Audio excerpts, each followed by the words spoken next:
is what has been affectionately called the Reggie Bill. It is a companion bill in the House. And what the bill will do is require the governor to join the Regional Greenhouse Gas Initiative to establish a regional CO2 electric power sector cap and trade program and establish the Commonwealth Resilience Fund or revolving fund to serve as a consistent revenue stream to assist counties, cities, and towns in the Hampton Roads region with the implementation of adaptation efforts to combat sea level rise and current flooding. The bill also provides economic development assistance for families, businesses, and localities in Southwest Virginia to offset negative impacts associated with reduced fossil fuel production.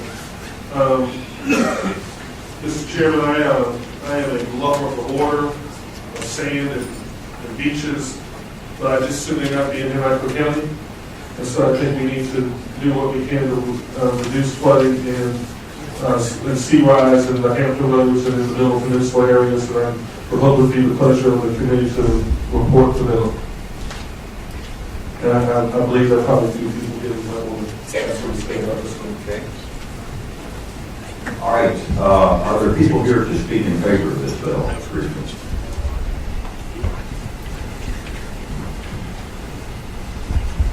Mr. Chairman, members of the committee. Okay, and I'll have these issues to suspend a moment. Or will there be people here to speak in opposition if you could show your hand?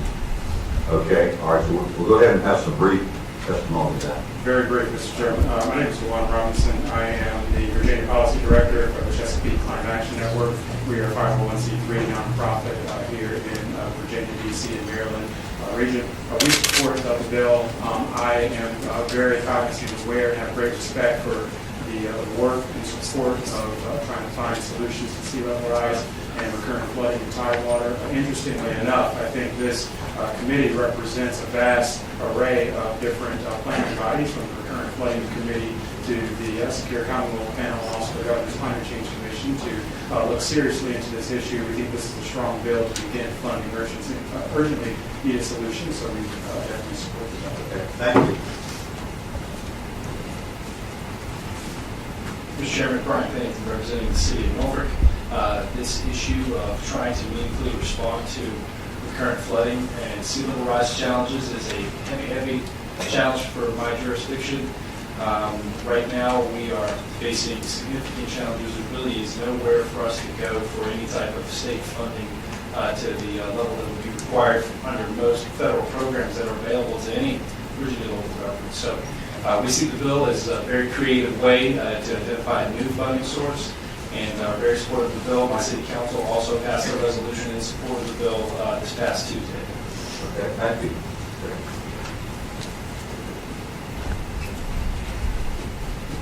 Thank you, Mr. Chairman, members of the committee. My name is Sherry Neal. I am the Director of Intergovernmental Affairs for the City of Portsmouth, and we support the bill. Okay, thank you. Good afternoon. My name is Chelsea Harnish. I'm with the Virginia Conservation Network. We are an umbrella organization of over 125 nonprofit organizations across the state. We support the bill for all the reasons already discussed. Okay, thank you.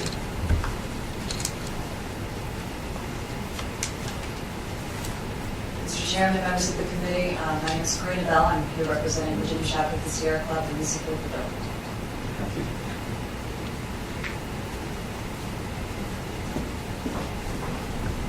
Mr. Chairman, members of the committee, my name is Angela Navarro. I'm an attorney with the Southern Environmental Law Center, and we support this bill.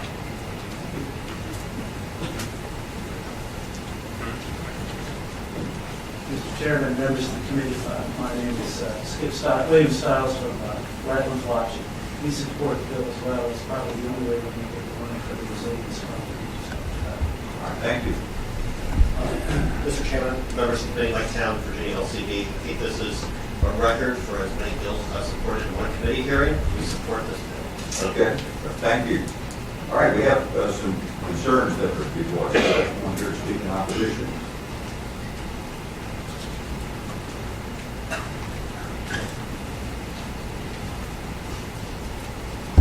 Chairman, members of the committee, my name is Benny Warmford, and I represent Range Resources.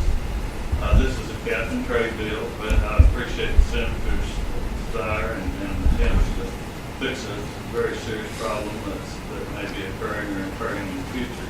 However, this is a cap and trade bill. It's a tax on the gas industry, and it takes $1 for every dollar of Southwest Virginia money going away from investment. It gives us back 10 cents to the people, and we hope that this committee will oppose this bill. Thank you.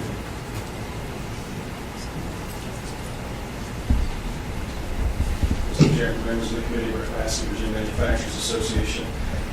I'd like to recommend that this bill in particular, with the committee passes by, take a look at this at another time. We are right now dealing with 111D, which is purportedly the Clean Power Plant rule to address the exact same issue, but yet we're going to create a new tax structure, and our friends in the Northeast have pretty much made this basically just another form of taxation to fund the state government. And we do understand, and we actually do support, to the senator's point, finding a way, just like we did with TMDLs and updating our wastewater treatment facilities, is finding a source for improvement for flooding. We have many facilities in those floodplains, but this is not the way to do it. The first step is to figure out what we're going to do with 111D. We ask you to oppose this bill, consider it. Okay, thank you.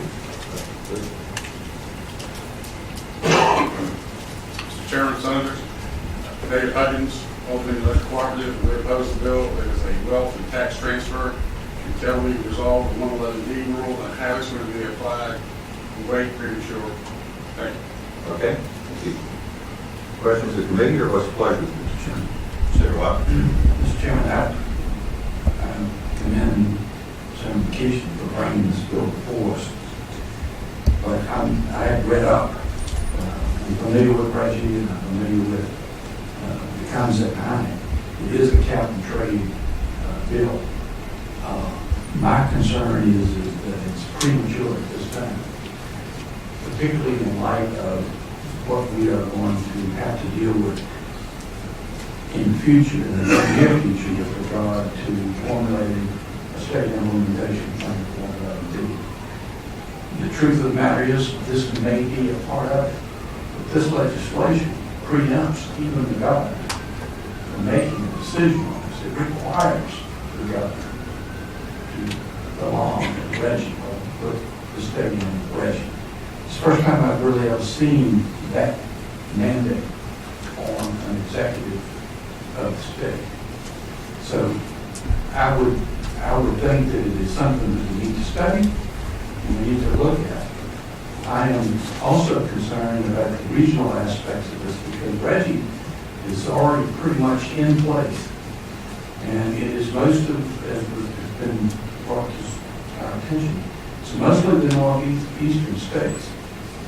Most of those states have this as cap and trade and other forms of cap and trade already in place. They have a revenue stream. In order for us to benefit from a regional type organization, we're going to have to come up to certain standards that we may or may not like. We've sort of preempted our ability to legislate that and to make decisions upon that. With us requiring the executive branch to go into this regional organization. And we are already part of EJM, which is the Regional Transmission Organization, which has requirements and limitations on it, and particularly with regard to dispatch. And they're given the role of determining where and the power gets dispatched and whose power plant was it. So this may be where we wind up somewhere down the road, but I think it would be very premature for us to go in at this time and say, this is where we're committing, this is where we're laying all of our cards. We don't know what cards we're going to have, particularly with 111D. So I would ask that we resist moving in this direction at this time. Okay, do you understand the issue? What's the pleasure of the committee? Move to report. Second. Motion to report. Any further discussion? Substitute motion. Substitute motion. EDI. Okay, is there a second to that substitute motion? Second. Okay. take up a substitute motion then. Clerk call the roll. This is PBI. Senator Watkins. Aye. Senator Ruff. Aye. By proxy. Senator Evanchain. Senator McEachin. To PBI, no. Senator Peterson. Senator Peterson votes no by proxy. Senator Stewart. Senator Marsden. No. Senator Stanley. By proxy. Senator Black. Aye. By proxy. Senator Miller. No. Senator Evans. No. Senator Lewis. No. Senator Chapin. Senator Nance. Senator Hanger. Aye. 8 yes, 7 no. Okay. Thank you, Mr. Chairman. Thank you, Senator Peterson. That goes up and say. All right,